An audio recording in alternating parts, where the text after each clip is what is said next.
Es un honor, Gerardo, Arantza, bienvenidos.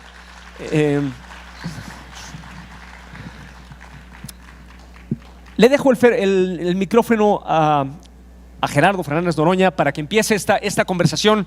Ya les platiqué un poco de quién es Arantza, pero nos van a platicar un poco más.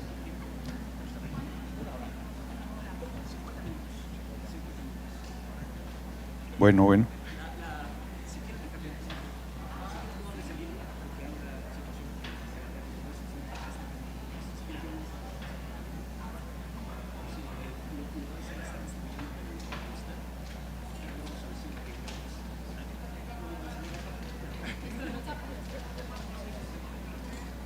Muy bien. Muy buenas tardes, compañeras, compañeros. La verdad es que para mí es motivo de muchísima honra estar aquí por varias razones. Empiezo por la primordial. No nos habíamos tratado personalmente, Arantza, le digo yo, seguro no se dice así, Arantza Tirado y un servidor, pero yo leí su libro, me pareció extraordinario y decidimos con ACAL, que es su editorial, hacer una coedición con el Consejo Editorial de la Cámara de Diputados, que tengo también el honor de presidir, y entonces le dimos una difusión y la edición del Consejo Editorial tiene además un par de paginitas que yo puse sobre mi reflexión que aquí compartiré. Entonces, en primer lugar, estar aquí para hablar de ese libro tan importante es una alta honra. Segundo, y no en el orden que, no en orden como me viene a la mente, estar en la Feria del Libro del Zócalo, en el principal espacio de la Feria del Libro del Zócalo, para mí es una maravilla, porque la verdad es que luego mis compañeros son medio sectarios y no me habían invitado nunca a la Feria del Libro del Zócalo. Entonces es la primera vez que tengo oportunidad de dirigirme aquí al público. Me parece muy importante.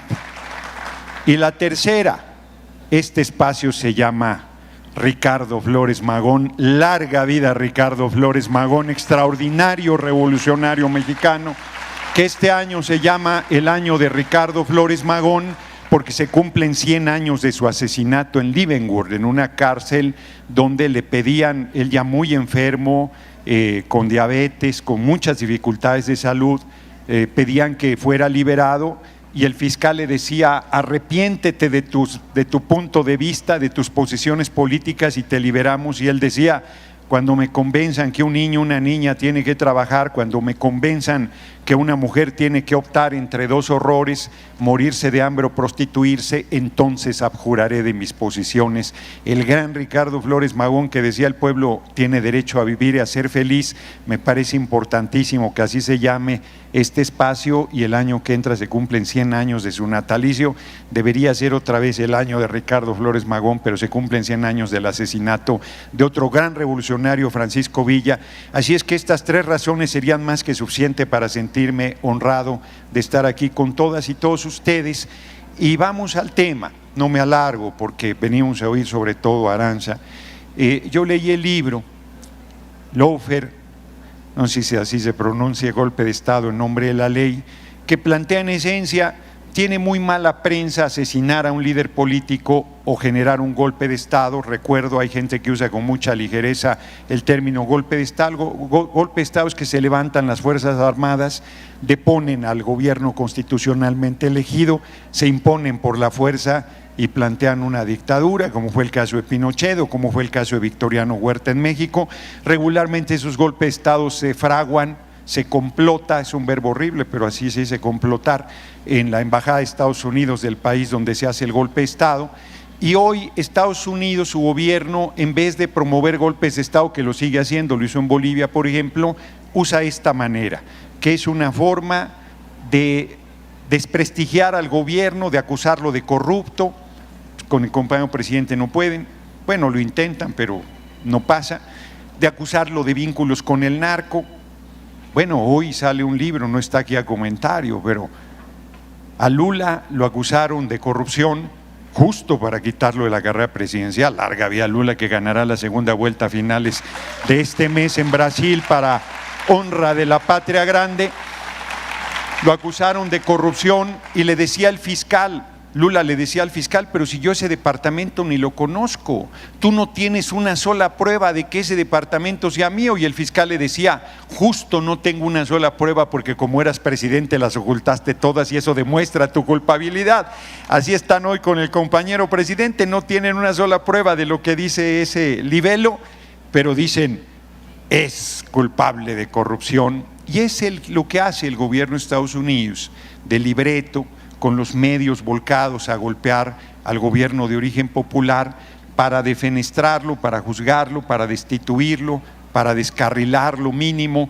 Y en esencia, estoy trivializando, es un trabajo mucho más fuerte, en esencia eso es lo que se plantea.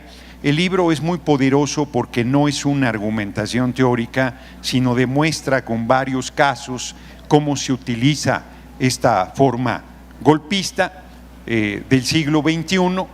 Y por cierto, una tesis bien interesante que seguro compartirá nuestra compañera amiga y autora con nosotros, es que ella plantea que una especie de lawfare fue el desafuero que se hizo al entonces jefe de gobierno López Obrador, donde se le inventó un ilícito, se le quitó el fuero, se buscó deponerlo del cargo, meterlo a la cárcel, sacarlo de la carrera presidencial, pero el pueblo se volcó a las calles, lo respaldó con todo e hizo que el cabeza hueca de Fox no pudiera sacarlo de la carrera presidencial, aunque después nos hayan hecho un fraude dolorosísimo en 2006 que impuso al comandante Borolas, alias Felipe el Sagrado Corazón de Jesús Calderón Hinojosa en la presidencia de la República, con todos los males que esos implicaron para la patria.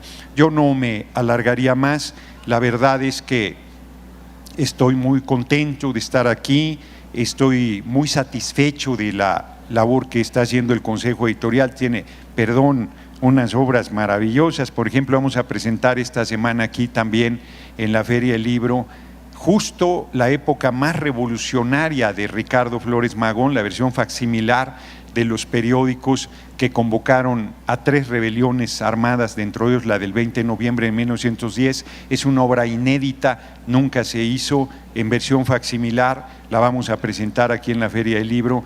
Hemos hecho cosas extraordinarias, pero no estamos aquí para eso, estamos aquí para agradecerle a Arantxa Tirado ese extraordinario trabajo en ese libro que estamos presentando, que es una poderosa arma de reflexión. Yo estoy convencido que no puede haber mujeres y hombres libres sin la lectura. Estoy convencido que la lectura es una herramienta para viajar, para pensar, para sentir, para conocer otras formas de ver las cosas, para amueblar la cabeza, para tener herramientas de análisis. Y este libro te da elementos muy poderosos de análisis político, de la geopolítica, del manejo desde el imperio, de su agresividad hacia los gobiernos surgidos del corazón del pueblo y que a los pueblos sirven. Arantxa no oculta, como buena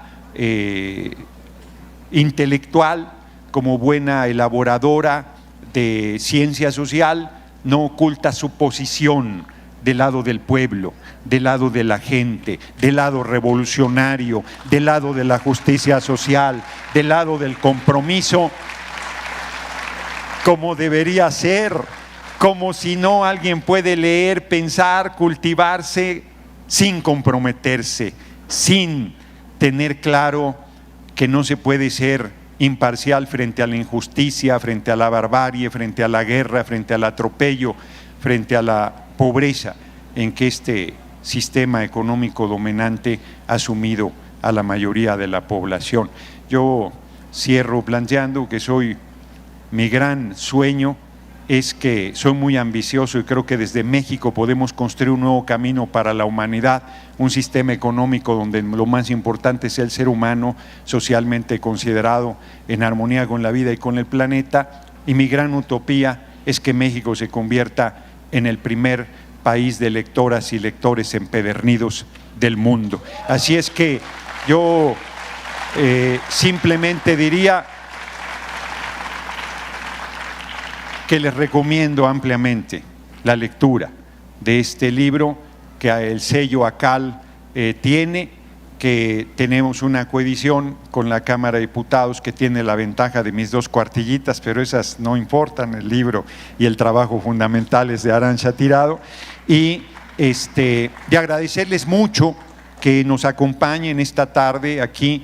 Yo hago esta intervención, a ver si hay tiempo para poder abrir algunas preguntas, ya veremos, pero el tiempo central es para nuestra amiga y compañera, la autora de Lawfare, Golpe de Estado en nombre de la ley, Arantxa Tirado. Bienvenida a México y muchas gracias por este trabajo extraordinario que compartes con nosotros.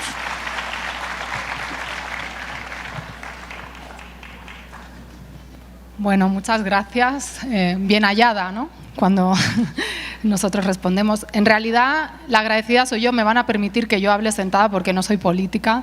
Entonces, desde la academia no estamos acostumbrados a arengar a las masas. Estamos acostumbrados a escribir cosas que no lee nadie y a hablar entre nosotros. Entonces, es un gusto poder estar hoy aquí delante de todos ustedes, con este público tan numeroso para hablar de estos temas.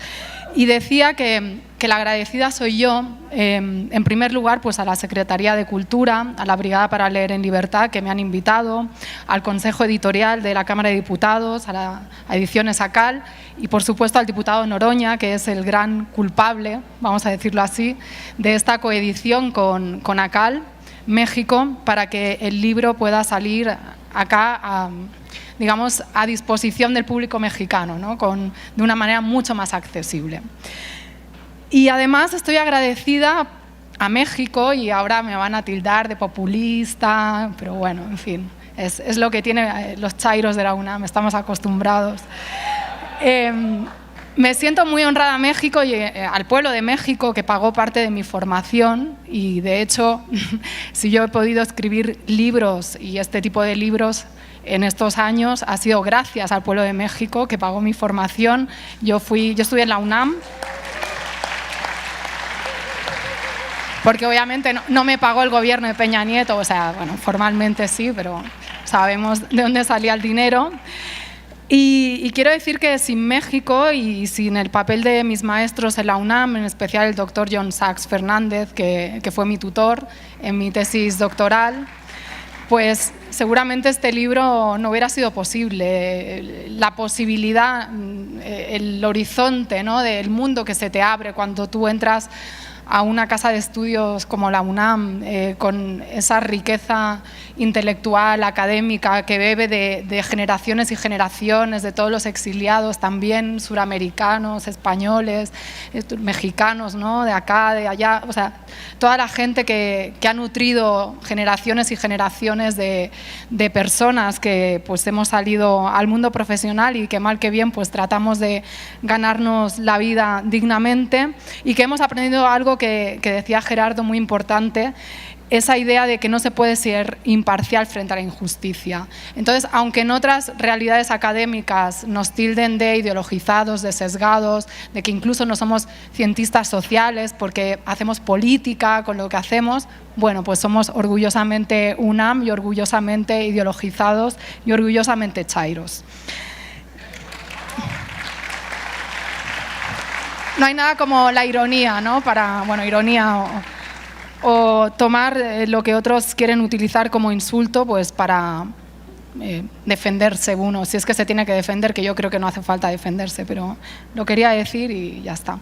Y también estoy muy agradecida de ver tantos lectores y lectoras. Estos días se me han acercado personas muy jóvenes que me han dado mucha satisfacción, porque no solo se me han acercado como lectores, sino algunos de ellos como futuros escritores de libros. Y incluso alguno de ellos me ha hecho llegar su tesis y me ha dicho que mi trabajo había sido útil. Entonces, esto es la mayor satisfacción, ¿no?, que podemos tener quienes nos dedicamos a la academia, al pensamiento, a la palabra, desde una perspectiva política, desde una perspectiva de clase, en defensa de la clase trabajadora, de nuestra clase, de la que hemos salido.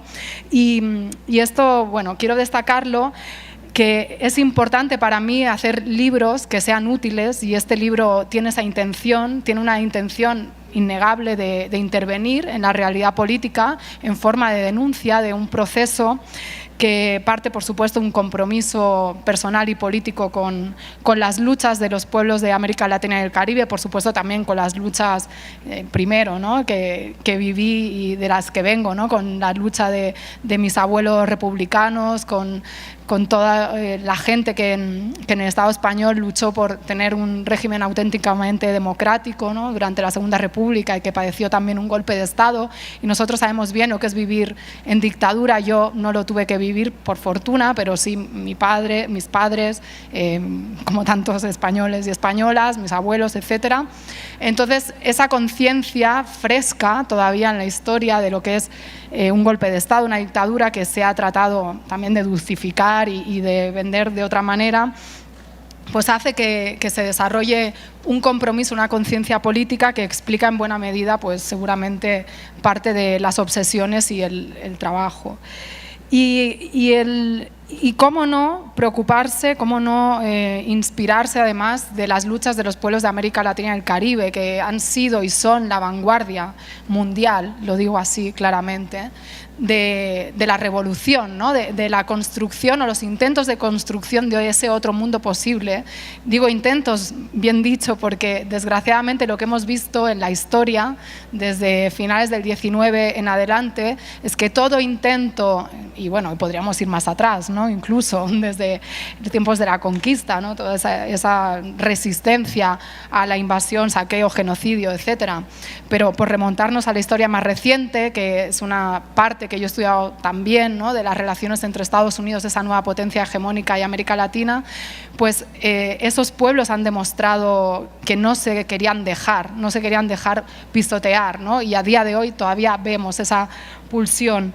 Y esos hechos históricos que no son solo historia, que son también, desgraciadamente, una realidad contemporánea, cotidiana, que estamos viviendo ahora mismo, son los que me llevaron, pues, a escribir este libro, porque bueno, esas injerencias permanentes de Estados Unidos en los diferentes países de América Latina han mutado, y yo quería dar cuenta de esta modalidad del lawfare, de la guerra judicial, que es una manera de hacer un cambio de régimen, pero sin derramar tanta sangre o sin dejar tantas huellas.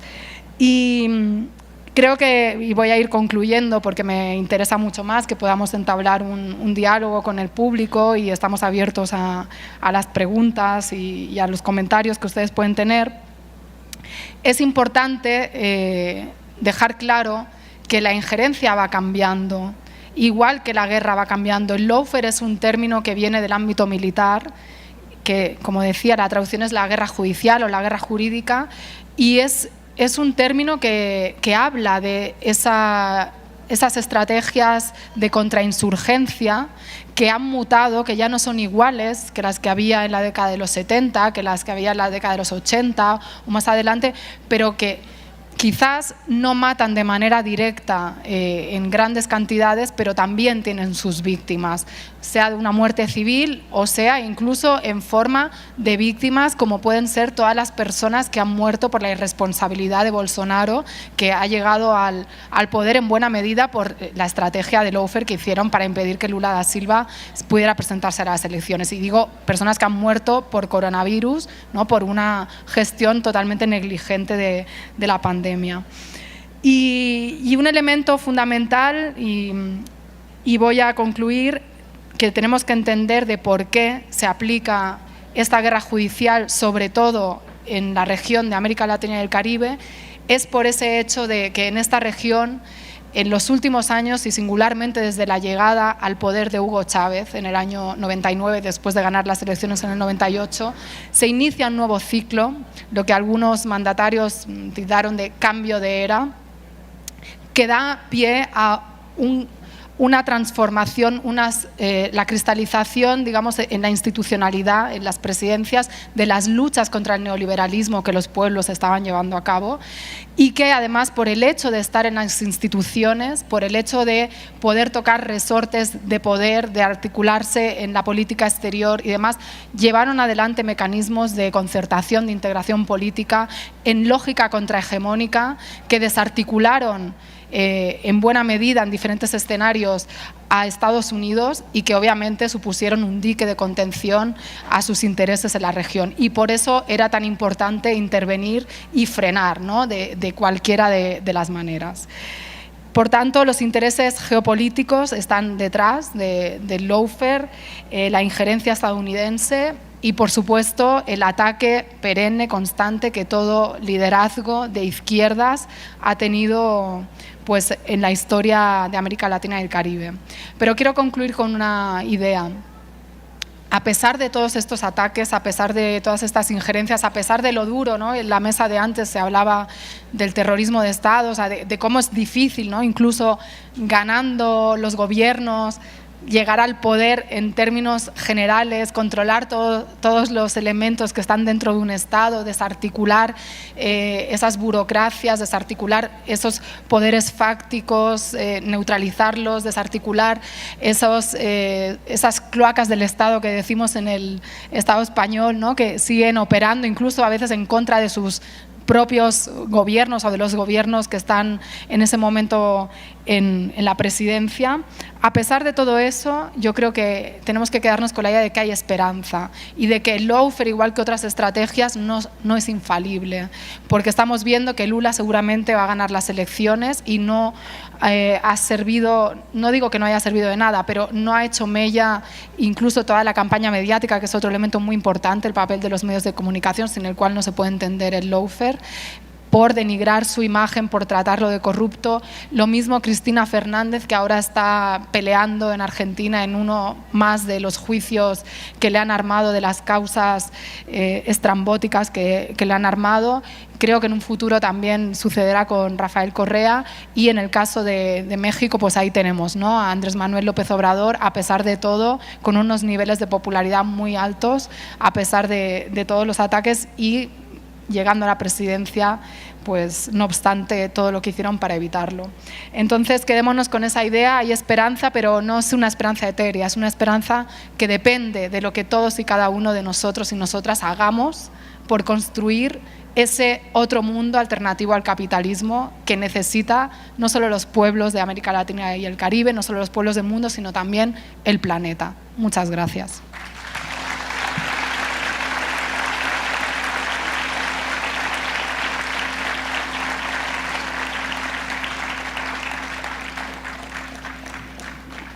Pues ahora sí que nos dejaron los organizadores aquí, entonces vamos a ver, aquí ahora sí que como era con el doctor Icó, aquí abajo a mi izquierda, voy a prestar el micrófono, nada más les pedimos que no agarren monte, nosotros fuimos muy puntuales, entonces que sea una pregunta muy precisa para poder responder. Muchas gracias, diputada. Muy buenas tardes.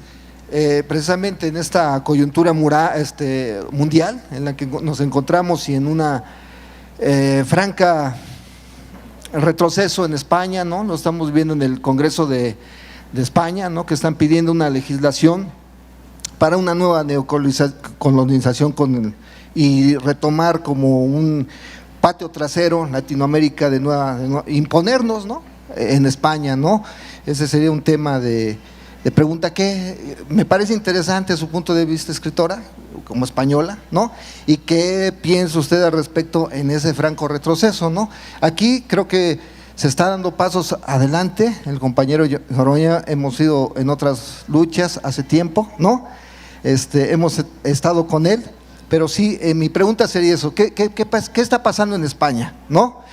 Con la andanada y con Odebrecht y todas las empresas que están enviando hacia América Latina, ¿verdad? Esa sería mi pregunta. ¿Me sigo de frente o contesta? Yo creo que de una vez sí, de una vez. Bueno, yo soy española porque nací en ese territorio y en el pasaporte dice que soy española, pero a mí lo de las nacionalidades me da bastante igual y siempre he creído en el internacionalismo proletario. O sea, yo pertenezco antes, creo yo, a mi clase social, que es una clase que no tiene patria. Y bueno, esto sería un debate. Yo sé que aquí en México el nacionalismo es muy fuerte porque se vincula, ¿no?, también a todo un proceso revolucionario, y hay países donde efectivamente puede haber un nacionalismo digamos, ¿no? Esto es todo un debate en la izquierda, pero pudiera ser un nacionalismo sano que vaya en una lógica de emancipación y que no oprima a otros pueblos. En todo caso, el nacionalismo español no es así y por eso es difícil identificarse con él. Por tanto, yo siempre me posiciono en una visión de clase y, bueno, ¿qué sucede en España? Muchas cosas. El pueblo español, que también existe, los diferentes pueblos del Estado español, ¿no? Que también pudiéramos ser más precisos, no creo que se beneficie mucho de lo que deciden sus élites, ¿no? Ahora con todo este tema de Odebrecht, podemos llevarlo a tiempos de la conquista, podemos hablar en el actual momento histórico, aunque nuestros medios se encarguen de vender como una afrenta pues, las declaraciones del presidente López Obrador sobre Iberdrola, o cuando en determinado momento en Argentina se recuperó Repsol YPF para las arcas del Estado. En realidad, las personas que tenemos conciencia de clase sabemos que eso no defiende, o sea, no estamos hablando de los intereses de España ni de los españoles, estamos hablando de los intereses de una oligarquía o de una clase dominante española. Por tanto, esa gente que tiene sus representantes políticos siempre va a tratar de defender su beneficio, de sus intereses, su idea de expansión, porque América Latina y el Caribe es todavía para las élites españolas el territorio de conquista del que ahora en el siglo XXI pues sacan lo que pueden sacar, ¿no? y juegan a esta visión un poco paternalista neocolonial, ¿no? de una relación privilegiada, pero que cuando hay gobiernos nacionalistas en el buen sentido del término, es decir, soberanos, en América Latina y el Caribe, pues se topan con que a lo mejor no pueden expandirse como quisieran y juegan a esta carta del chauvinismo, del nacionalismo y demás.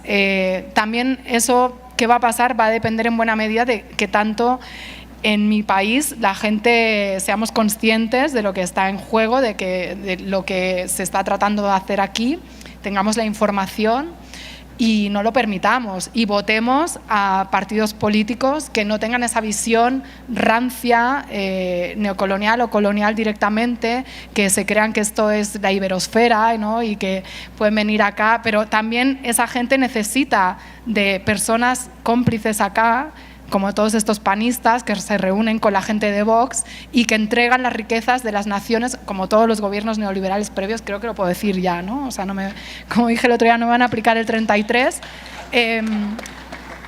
pues que han entregado las riquezas de México a las empresas españolas, a los bancos españoles, pero no para beneficio de los españoles de pie de calle, sino para beneficio de unas élites. Entonces, bueno, aquí lo dejo para no extenderme más. Sí. Juan Carlos Ramírez Mosqueira, de aquí de la Benito Juárez, desgraciadamente panista, pero ya la vamos a cambiar, una pregunta para nuestra ponente, y si le quiere complementar Gerardo. La visión de América en estos momentos es que nos estamos concatenando para ir ganando hacia la izquierda, país tras país, y nos estamos concatenando para defendernos los unos a los otros y darle cintarazos en la cara a las hegemonías que precisamente se creen que porque tienen armamento pueden ir a invadir a los países pobres de dinero pero ricos en recursos naturales. Ahora la pregunta concreta sería, ¿qué tanto podemos ya en América en unos cuantos meses o años detener toda esta barbarie de neandertals que son estos países? Porque después que caiga Estados Unidos viene China, Rusia, aliados. Y el ser humano lo que pretende todo el tiempo es avasallar, porque están creando misiles con ojivas nucleares. Y eso pues espanta a la gente y espanta a los otros países. Bueno, la pregunta concreta es, si América, pasando por México, que tiene un muy importante proceso de democracia, podemos detener ya toda esta barbarie y ponerle una paz mundial para un progreso sin deteriorar al planeta, y que la voz cantante sea México. ¿Ustedes cómo lo perciben y a cuánto tiempo más o menos estaríamos? Porque estamos empujando duro, yo pienso que estamos ahí en la palestra constantemente, y las redes sociales, por supuesto. Gracias. Bueno, yo dije muchas cosas Y una de las que dije es que soy muy ambicioso y que estoy convencido que desde México podemos abrir otro camino para la humanidad. El ser humano en el centro, en armonía con la vida y con el planeta. Yo creo que el sistema económico actual no da más, que ya dio todo lo que podía dar. México tiene 16 mexicanos que concentran 143,000 millones de dólares. 16 mexicanos que concentran 143,000 millones de dólares. Es una locura. Acabo de estar en Ensenada y en Tijuana y hay gente que no tiene energía eléctrica en su casa, que no tiene agua en su casa, que las escuelas carecen hasta de lo más elemental, y no es solo ahí, es en todo el país. Entonces, no es un tema de que vamos a parar, tienes que cambiar el sistema económico, no es un tema de bondad o maldad. Y no es América Latina, sino es el mundo, la humanidad, si podemos construir otro camino, y yo creo que podemos hacerlo, y que estos gobiernos de izquierda, surgidos con mujeres y hombres del corazón del pueblo, pues tienen cada vez más una responsabilidad en ese sentido, y la solidaridad y el internacionalismo y la articulación y la discusión y el empuje de los pueblos, porque la gente piensa que el poder está arriba y el poder está abajo. Como yo les digo en las reuniones, no seríamos lo que somos ni estaríamos donde estamos sin el apoyo de la gente, incluido el compañero presidente López Obrador, o en primerísimo lugar el compañero presidente López Obrador. La respuesta es sí, dice el compañero. ¿Y cuándo y en cuánto tiempo? No, bueno, o sea, los procesos humanos, o sea, necesitas comerte un húngaro con todo y zapatos para saber que las cosas que van a pasar. Los tiempos son muy intensos, los procesos son… Aquí estamos haciendo una revolución, en México estamos haciendo una revolución, y hay gente que no se da cuenta que esto es una revolución, sin violencia, que es algo extraordinario. Al fragor de la batalla no, o sea, de repente no valora el tamaño. Decía, cierro, me estoy alargando, un pescador en Pozole, Sinaloa, me decía: hay compañeros que no se dan cuenta de lo que estamos haciendo, pero la derecha sí se da cuenta, por eso intriga, miente, tergiversa, denuestra, hace sus campañas contra el compañero presidente López Obrador, y todavía no se unían el PRI, el PAN y el PRD, ahora ya se divorciaron, hacían el amor en lo oscurito, luego se casaron por la iglesia y por el civil, ahorita están divorciados, son unos irresponsables, no piensan en las criaturitas, el PRD no sabe si irse con la mamá o con el papá, bueno, ya sabrán ellos qué hagan, pero… francamente, la respuesta es sí.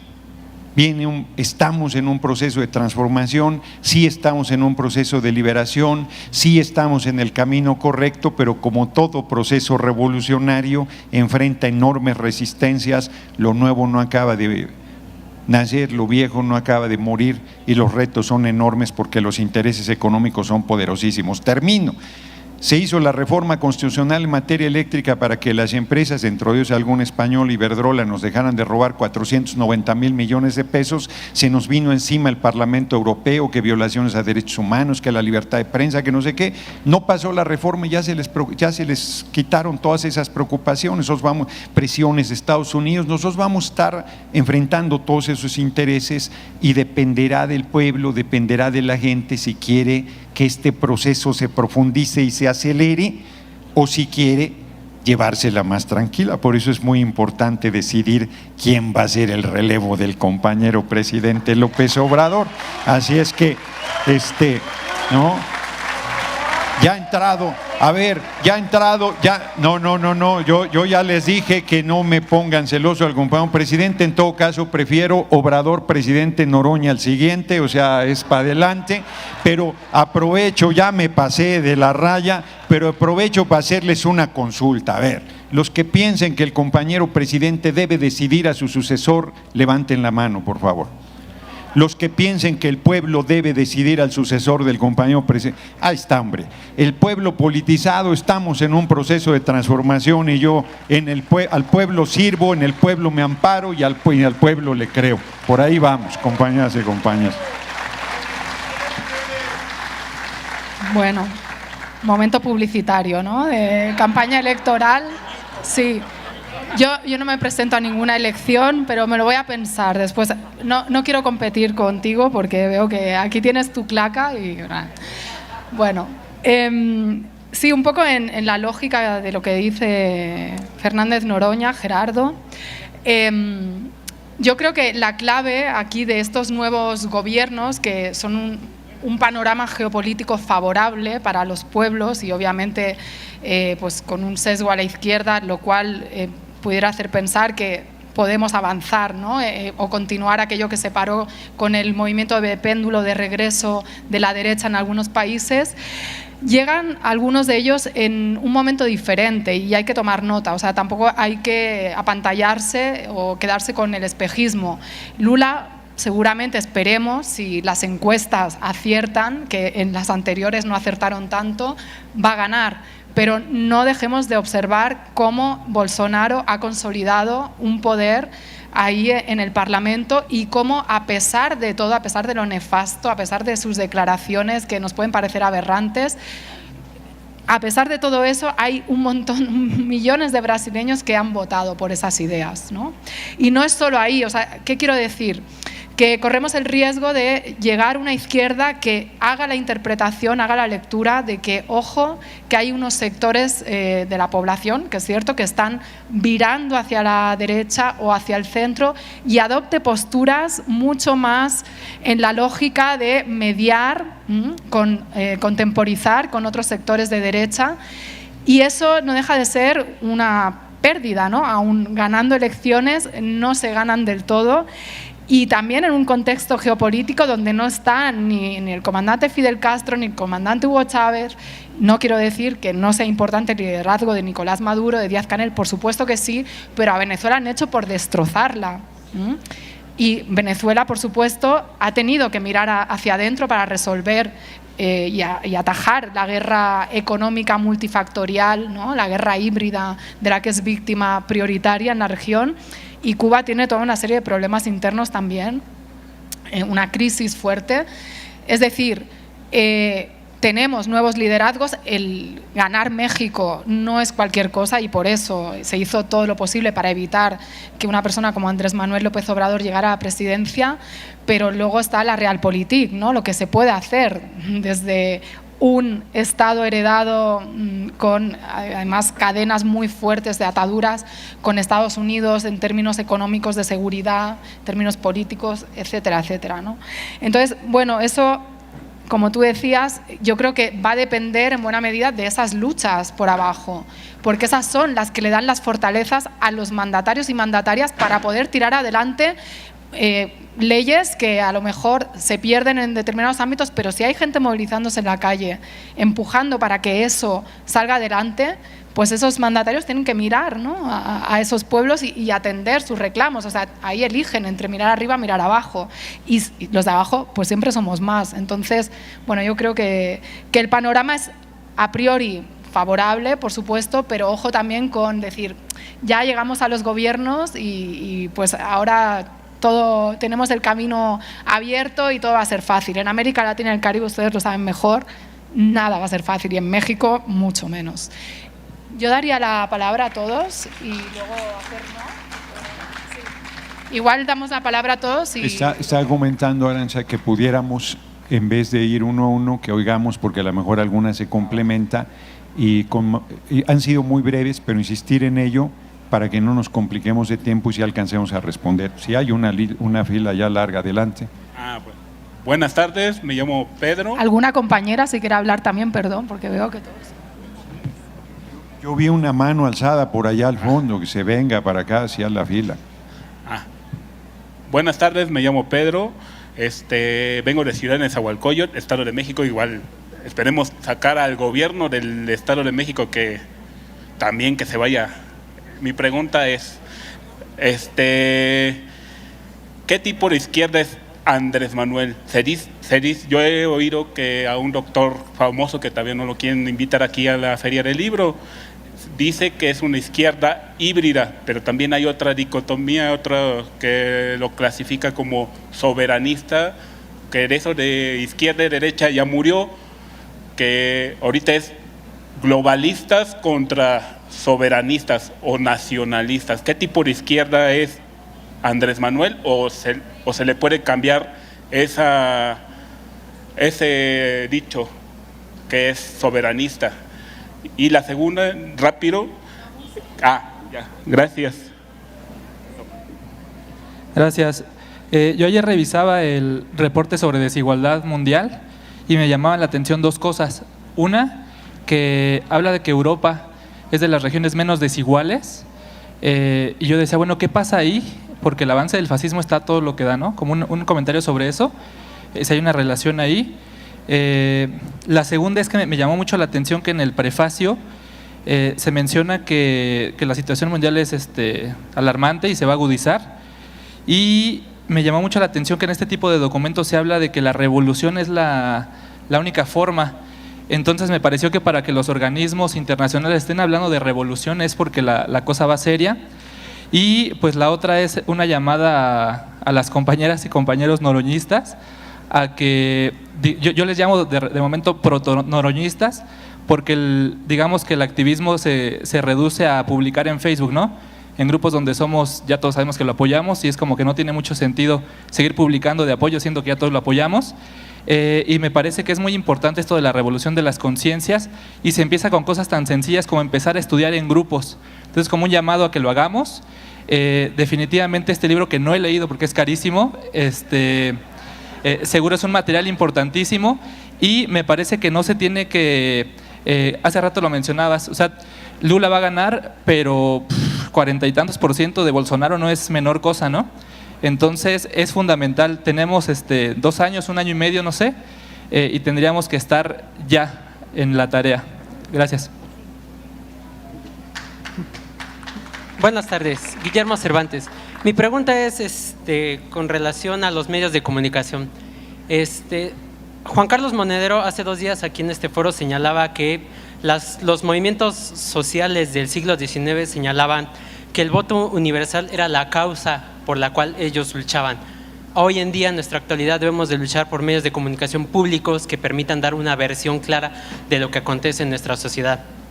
Mi pregunta es, ¿qué podemos hacer todos los que estamos aquí para podernos defender de esos medios de comunicación, para no permitir que impongan su postura capitalista, de derecha, fascista, y lograr que sea más fácil, por ejemplo, no encender la televisión y imponer esa idea, sino más bien tener la capacidad de llevar un libro a cada quien?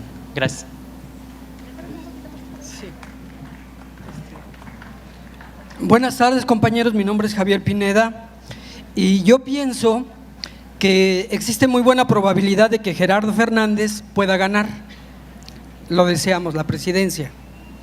Pero en caso de que no, hay una causa que sí pudieras hacer muy bien, y yo no creo que exista otra persona que lo pueda hacer. Dentro de los errores que cometió Andrés Manuel es que no cambió a la Suprema Corte de Justicia. Zedillo en el primer año cambió la Suprema Corte de Justicia, y eso que era un neófito, ¿no? Entonces, aún faltan más de 2 años y podemos cambiar la Suprema Corte de Justicia, porque ahí es donde está el problema. Podemos cambiar la Procuraduría. Son causas verdaderas que se pueden hacer, porque después, a lo mejor, como le pasó al pobre de Lula, ayudó tanto, pero terminó en la cárcel. Un obrero que terminó en la cárcel, pues llegó siendo a ser el mismo destino de un obrero. Entonces, es una cosa muy importante, lo podemos hacer, hay tiempo para poderlo lograr. Entonces, yo creo que si nos ponemos en concreto, esa podría ser una causa. Saldívar, como dijo Andrés Manuel, es una cantaleta. Compañeros, les propongo que dejemos los 10 minutos que nos quedan para que puedan responder a las preguntas. Exactamente. Hay muchas cosas que decir, pero… muy bien, acá está. Buenas tardes. Sí. Bueno, mi propongo pregunta… que dejar a las compañeras, porque si no quedan menos de 10 minutos. No ha hablado ninguna compañera. Sí, el llamado que hacen los organizadores es importante, porque ya no habría tiempo. Pedimos su comprensión a la larga fila que hay, y yo aquí, como tenemos a contraluz, no vemos si hay alguna compañera hay 2, pues que les demos la palabra, intervengan y cerramos y contestamos algo también puntual. Concretamente, mi pregunta sería, ¿cuál es el papel que las redes sociales van a jugar en esta defensa de la soberanía frente al lawfare, en contra de los medios tradicionales? Porque los medios tradicionales pues nos vendían su idea, nos daban sus noticias y no podíamos ni opinar. Hoy, gracias a Dios, ateo por la gracia de Dios, tenemos las benditas redes sociales donde ya podemos… Compañero, se te hizo una petición. Eso sería, sí, pedimos que dejáramos que fueran las compañeras, somos intervenistas, exacto. Buenas tardes. Regresando al tema de tu libro, que a eso venimos, quisiera saber qué aportación hace tu libro en favor de la sociedad, si ahí podemos encontrar elementos que nos lleven a una paz social, a un beneficio en cada habitante del Estado. En realidad quisiera saber si contribuye a la sociedad en general. Eso es todo, gracias. Hola, buenas tardes. Mi nombre es Patricia. Yo quería comentar sobre la reforma energética que dijo Gerardo Fernández que no pasó. Yo lo que quiero comentar es que si no pasó es por culpa del pueblo, porque se deja manipular por los medios en poner los votos separados. Yo pienso que para que haya un cambio se tiene que votar por los tres poderes al mismo partido, porque no sirve que voten por López Obrador y que en las cámaras voten por PRI o por PAN, porque no dejan hacer ningún cambio. Entonces, pues esa es mi propuesta, que se vote por el mismo partido para que haya realmente un cambio y que sea por el mejor. Gracias. Gracias. Tenemos tiempo para que respondan unos minutos, para que respondan a las preguntas. Yo haría un comentario muy puntual en el sentido de este último, por ejemplo, que se plantea el Poder Judicial en México. Claro que hay que cambiarlo. Perdón, como yo ya no tuve aquí para poder apuntar puntualmente las preguntas y las reflexiones, lo que yo diría es que hay que leer el libro. Es un libro que realmente aporta al análisis de cómo desde el gobierno de Estados Unidos se intriga, se complota para tirar a los gobiernos que sirven a los pueblos, y la reflexión no puede ser otra de que si ellos tienen su manera, nosotros debemos responder con la organización, con la politización, con la participación, con la lucha, con el compromiso, con el estudio, con la claridad, con la generosidad y con la determinación de seguir, en el caso mexicano, impulsando este proceso de transformación que es esta revolución sin violencia, que es la cuarta transformación. Eso es lo que yo comentaría. La verdad es que el libro no estoy seguro si se lo enviamos al compañero presidente López-Gatell, por ejemplo, ahí lo andaba leyendo también, le había gustado mucho. Yo, por la manera en que ha venido compartiendo reflexiones el compañero presidente, francamente creo que ya lo leyó, creo que le está haciendo un elemento de análisis importante para tomar decisiones políticas y para seguir convocando a la gente, a la organización, a la participación y a la lucha. Eso es lo que yo plantearía en términos generales.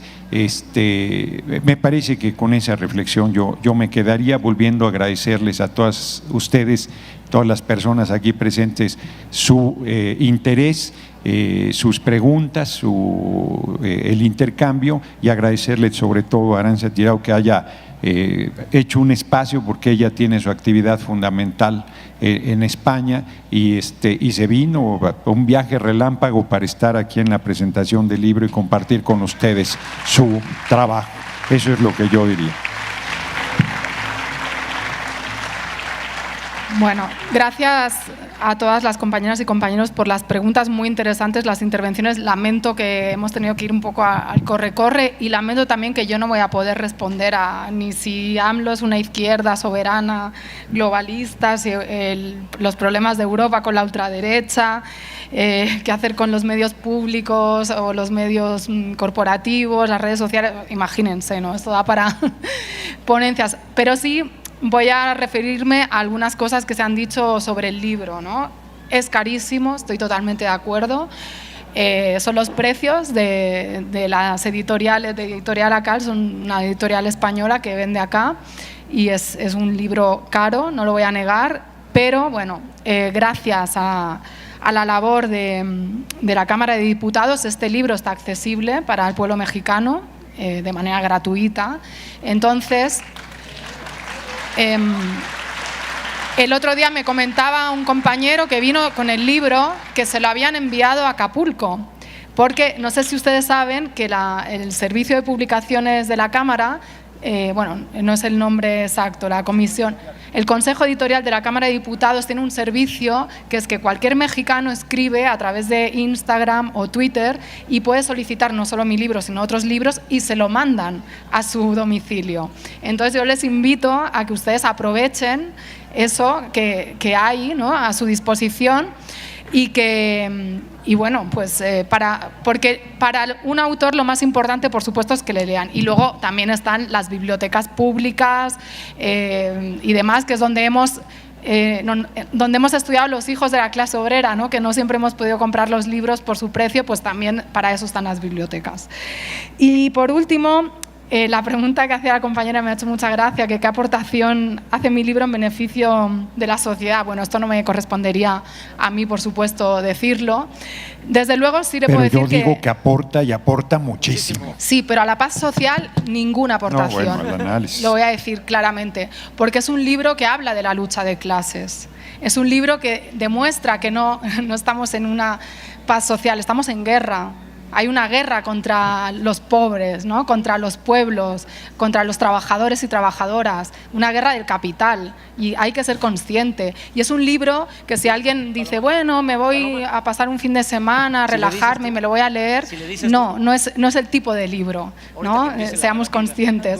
Es un libro para azuzar conciencias y para denunciar esa injerencia de Estados Unidos, pero no solo para quedarnos con la denuncia complaciente, decir, ay, qué malos son, y ya pues hicimos todo. No, porque también se pueden caer en comportamientos muy cómodos, entre comillas, de quedarse denunciando que ellos nos atacan, ya lo sabemos. O sea, cualquier militante político en el Estado español sabe que enfrente va a tener el fascismo, y cuanto más importante sea su tarea o su proyección pública, más ataques va a recibir, sea en el Estado español, en México, donde sea. Entonces yo creo que es un libro que también aspira a que denuncia eso, pero apunta. Ojo, nosotros tenemos un potencial y nosotros podemos cambiar cosas que nos han vendido como sacrosantas, como el Poder Judicial, como la ley, como si la ley fuera algo que emana de unas tablas de Moisés o que viene de una nube, no. O sea, es producto de la cristalización de una correlación de fuerzas. Perdón por mis amigas de derecho, juristas, que dirán que está entrometiéndose aquí en estos ámbitos. Pero bueno, en todo caso, reitero, todo está en nuestras manos y hay un horizonte abierto de transformación y depende de nuestro papel en la historia cómo se va a desarrollar ese horizonte. Muchas gracias. Hay un número limitado de libros, ya se